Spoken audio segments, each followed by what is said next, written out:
Hello friends, आप सबको रमेश का नमस्कार। देर न करते हुए हम डायरेक्ट क्वेश्चन की तरफ चलते हैं, है ना। हम पार्ट 1 बनाए थे लाभ और हानि का, उसी में आगे जारी करते हैं। ये पार्ट 2 लेकर आए हैं। देखिए क्वेश्चन जो कह रहा है कि कोई वस्तु 5% के लाभ से बेची जाती है। कितने परसेंट के लाभ से? 5%। तो 5% हम सबको पता है कि 5% कितने के बराबर होता है? 1/20। कितने के बराबर होता है? 1/20। तो कह रहा है कि विक्रय मूल्य, है ना, और उसके क्रय मूल्य का अनुपात क्या करना है? बताना है। तो देखिए 20% के लाभ पर बेची है, अर्थात कहने का मतलब कि जो ये वस्तु है, वस्तु का CP यानी क्रय मूल्य कितना है? 20 रुपया है। तो उस पर प्रॉफिट आपको कितना का मिल रहा है? 1 का मिल रहा है ना। तो आपसे कह रहा है कि उसके विक्रय मूल्य और क्रय मूल्य यानी उसके SP और CP का क्या बताना है? रेशियो बताना है। तो देखिए 20 रुपया की वस्तु है और उस पर 1 रुपया का प्रॉफिट हो रहा है, अर्थात वस्तु कितने में बेची जा रही है? 21 रुपये में। कितने में? 21 रुपये में। और आपसे अनुपात कहा था किसका? CP का। और CP कितना हो जाएगा? 20। कितना हो जाएगा? 20। तो इस हिसाब से हमको विकल्प कौन सा नज़र आ रहा है? विकल्प नंबर 3। विकल्प नंबर 3। अगला क्वेश्चन आपके स्क्रीन पर दिखाई दे रहा है। कह रहा है कि किसी वस्तु पर 15% की हानि हो तो उसके क्रय मूल्य और विक्रय मूल्य का संगत अनुपात। ठीक उसी प्रकार का भी ये भी क्वेश्चन है। अंतर यह था कि उसमें आपको प्रॉफिट दिया, इसमें लॉस दिया। देखिए 15%, है ना। तो 15% का मतलब, है ना, 3/20। कितना हुआ? 3/20। तो इससे ये साबित हो रहा है कि CP अगर, है ना, CP कितना है? 20 रुपया। तो इस पे लॉस कितने का हो रहा है? 3 रुपये का। लॉस कितने का हो रहा है? 3 रुपये का। तो आपसे कह रहा है कि उसके क्रय मूल्य और विक्रय मूल्य यानी CP और उसके SP का क्या बताना है? अनुपात बताना है। तो CP इसका कितना हो जा रहा है? 20, है ना, यानी 20 यूनिट हो जाएगा। और इसमें से ये 3 कम ही कर देंगे ना, तो कितना हो जाएगा? 17 हो जाएगा। कितना हो जाएगा? 17। तो इस हिसाब से विकल्प हमको कौन सा नज़र आ रहा है? विकल्प नंबर 2, क्योंकि हमको पहले क्रय मूल्य का है और बाद में विक्रय मूल्य। तो इस हिसाब से विकल्प हमारा कौन सा सही हो जाएगा? विकल्प नंबर 2। नेक्स्ट चलते हैं क्वेश्चन नंबर 3। क्वेश्चन नंबर 3 आपके स्क्रीन पर दिखाई दे रहा है। कह रहा है कि एक वस्तु का क्रय मूल्य और विक्रय मूल्य का अनुपात, यानी आपको दिया है कि CP और रेशियो SP, है ना। CP और SP का अनुपात दिया, कितना दिया है कि A रेशियो कितना दिया है? B। कितना दिया है? A ratio B। फिर आपसे कह रहा है कि जो यह B है ना, B किसके इक्वल है? A का 20%, A का 200%, A का 200%। 200 और बटे का 100 करेंगे तो 2 जीरो से 2 जीरो कट जाएगा, यानी यहाँ से B/A का अगर हम अनुपात लेंगे, है ना, तो 2 कितना आ जाएगा? 1। यानी B कहने का मतलब कि 2 यूनिट और A कहने का मतलब 1 यूनिट। तो ये बताइए कि A यानी CP हमको कितना मिला? 1 यूनिट। कितना मिला? 1 यूनिट। और B कहने का मतलब 2, यानी SP हमको कितना मिला? 2 यूनिट। तो आपसे कह रहा है कि क्रय मूल्य पर लाभ प्रतिशत हमको क्या बताना है? लाभ प्रतिशत। तो लाभ प्रतिशत निकालना है। तो ये बताइए कि यहाँ जब हम चलेंगे, है ना, कि CP हमारा कितना हुआ है? 1 और SP कितना है? 2। तो प्रॉफिट कितने का रहा है? 1 का। और किस पर? 1 का। 1/1 आपको बताया था कितना होता है? 100% होता है। कितना होता है? 100%। इसलिए विकल्प कौन सा सही हो जाएगा? विकल्प नंबर 3। विकल्प नंबर 3। और एक चीज़ भाई थोड़ा सा ध्यान दीजिएगा, जो पार्ट, है ना, पार्ट 1 जो हम बनाए थे उसमें गलती से जो लास्ट वाला क्वेश्चन था, है ना, उसमें 20,000 के जगह पे शायद हम 200 लिख दिए थे। कितना लिख दिए थे? 2,000 लिख दिए थे। तो उसमें शायद थोड़ी सी कैलकुलेशन गलती हो गया है, उसको चेक कर लीजिएगा, है ना। ऐसे उत्तर हमारा कितना आया था? उसमें 8,000 ही आया था। कितना आया था? 8,000 ही आया था। देखिए चलते हैं नेक्स्ट क्वेश्चन। नेक्स्ट क्वेश्चन जो हमको स्क्रीन पर दिखाई दे रहा है, देखिए कह रहा है कि किसी वस्तु का क्रय मूल्य, है ना, वस्तु के क्रय मूल्य और विक्रय मूल्य का अनुपात आपको दे दिया है, सीपी और एसपी का अनुपात आपको दे दिया। ये भी क्वेश्चन उसी वेराइटी का, खुद से ट्राई करिएगा। चलते हैं आगे की तरफ। अगला क्वेश्चन नंबर 5 कह रहा है कि 15 मेज़ों का क्रय मूल्य, यानी 15 मेज़ का आपसे क्रय मूल्य, है ना, किसके बराबर कह रहा है कि 20 मेज़ों के विक्रय मूल्य के बराबर है। 20 मेज के क्या है, एसपी के बराबर है। तो ये होता है कि अगर यहाँ से हम कटाएंगे 5 से और यहाँ से अगर अनुपात बनाएंगे कि सीपी अपन, अगर हम एसपी बनाएंगे सीपी अपन एसपी, तो 4 अपन कितना आ जाएगा, 3 आ जाएगा। तो कहने का मतलब कि सीपी आपको कितना हो रहा है, 4 यूनिट, तो एसपी कितना हो रहा है, 3 यूनिट। तो इस पर लॉस कितना कर रहा है, 1 का, 1 का, और हमेशा सीपी पर ही लाभ यहाँ निकालते हैं, 1/4। 1/4 का मतलब कितना परसेंट, 20%। 1/4 का मतलब कितना परसेंट, 20%। इसलिए विकल्प हमारा कौन सा सही हो जाएगा, विकल्प नंबर पहला। चलते हैं अगला क्वेश्चन आपके स्क्रीन पर दिखाई दे रहा है। कह रहा है कि 40 वस्तुओं का लागत मूल्य 25 वस्तुओं के विक्रय मूल्य के बराबर है। तो लाभ प्रतिशत आपसे पूछा है ना।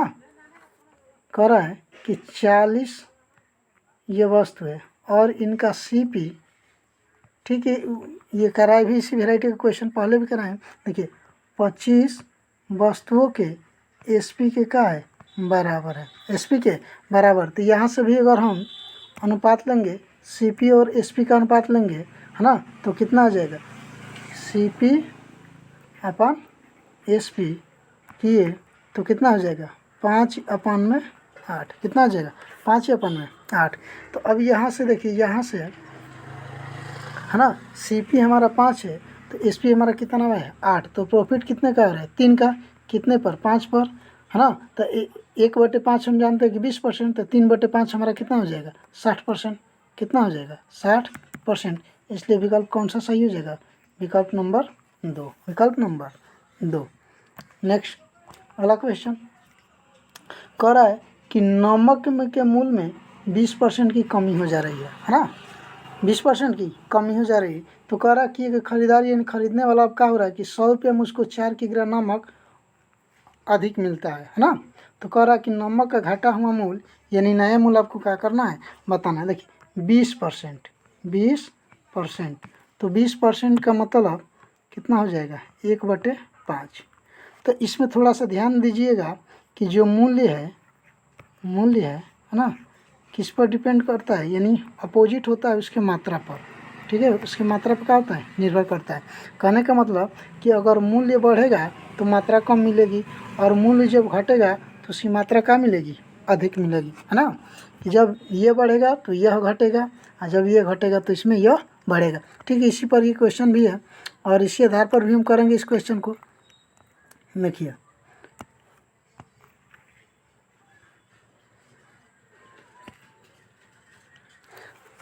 तो देखिए कह रहा है कि मूल्य देखेंगे, मूल्य है ना, तो मूल्य अगर चलेंगे और इधर मात्रा, मूल्य और मात्रा, तो मूल्य कहने का मतलब कि पहले 5 था तो अब कितना हो गया, 1 कम हो गया, तो कितना हो गया, 4।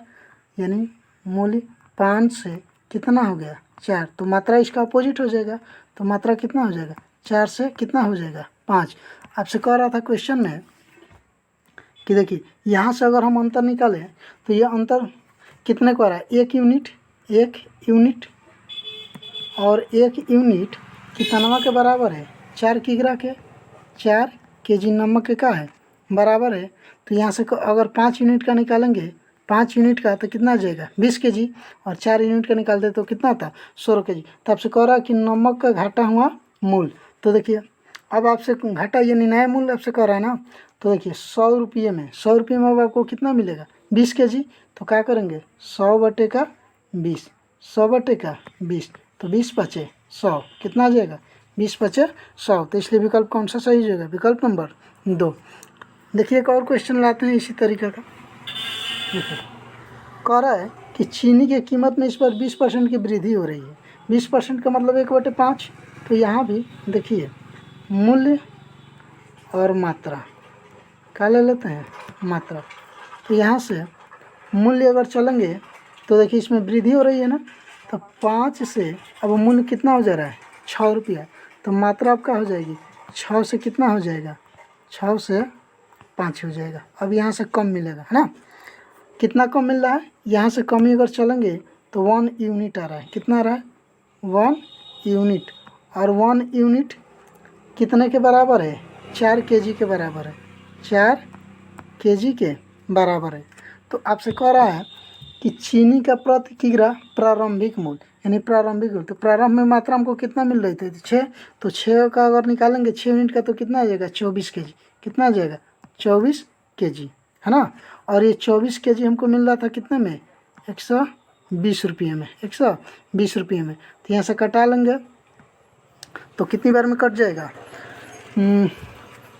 भाई 12 से कटा लेंगे 2 यानी 5 बार में, 24 पचे 120, कितना हो जाएगा 24 पचे 5 बार में, कितने बार 5 बार। तो इसलिए हमको कह रहा है कि प्रारंभिक मूल्य कितना हो जाएगा 5 रुपया प्रति किग्रा, 5 रुपया प्रति किग्रा। आगे चलते हैं नेक्स्ट क्वेश्चन।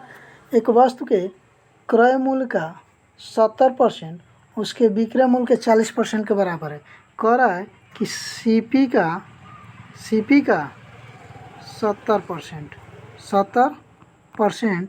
बराबर है एसपी का 40% के बराबर। कितना के 40% के बराबर। अगर यहाँ से इनका अनुपात हम लेंगे तो देखिए 0 से 0 कट गया, सीपी और एसपी अगर ले लेंगे कि सीपी अपन जैसे हम एसपी करेंगे है ना, तो ये कितना हो जाएगा 4/7, 4/7।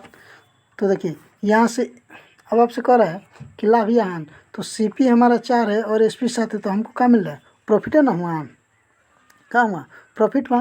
प्रॉफिट कितने को आ रहा है 3 का, कितने का हो रहा है 3 यूनिट का, और किस पर 4 पर। तो हमको पता है 1/4 का मतलब 25% है ना, 1/4 का मतलब 25%, तो 3/4 का मतलब कितना 75%। कितना हो जाएगा 75%। अगर यहाँ नहीं समझ में आएगा तो क्या कर लीजिएगा 100 से गुणा कर लीजिएगा परसेंटेज में कन्वर्ट करने के लिए। 4 से कटा लेंगे तो 25 बार हम करता है, 25 में 3 से गुणा करेंगे तो 75। कितना परसेंट का लाभ हो जा रहा है 75% का। और आखिरी और लास्ट क्वेश्चन चलते हैं, देखिए अंतिम क्वेश्चन आज का ये लास्ट क्वेश्चन है। कह रहा है कि एक व्यक्ति 1 रुपया में 25 कलमें खरीदता है ना, और कह रहा है कि कितने वो 1 रुपया में कितना बेचता है 15 कलम बेचता है। खरीदता है वह कितना हुआ 25 कलम, कितना खरीद रहा है 25 कलम, और बेच कितना रहा है 15 कलम। तो अगर रेशियो ले लीजिए तो यहाँ से काटेंगे तो 5 और ये कितना हो जाएगा 3 है ना। तो देखिए ये खरीद रहा है ना, और ये बेच रहा है, तो इसको प्रॉफिट कितने का हो रहा है 2 कलम का हो रहा है ना, 2 कलम का हो रहा है, और ये कितने 3 पर। तो 1/3 का मतलब 33 सही 1/3, और 2 से गुणा करें तो कितना हो जाएगा 66 सही 2/3%। कितना हो जाएगा 66 सही 2/3%। इसलिए विकल्प कौन सा सही हो जाएगा विकल्प नंबर 3, विकल्प नंबर 3। वीडियो आपको पसंद है जो आई तो एक लाइक अवश्य दे देना भाई। जय हिंद।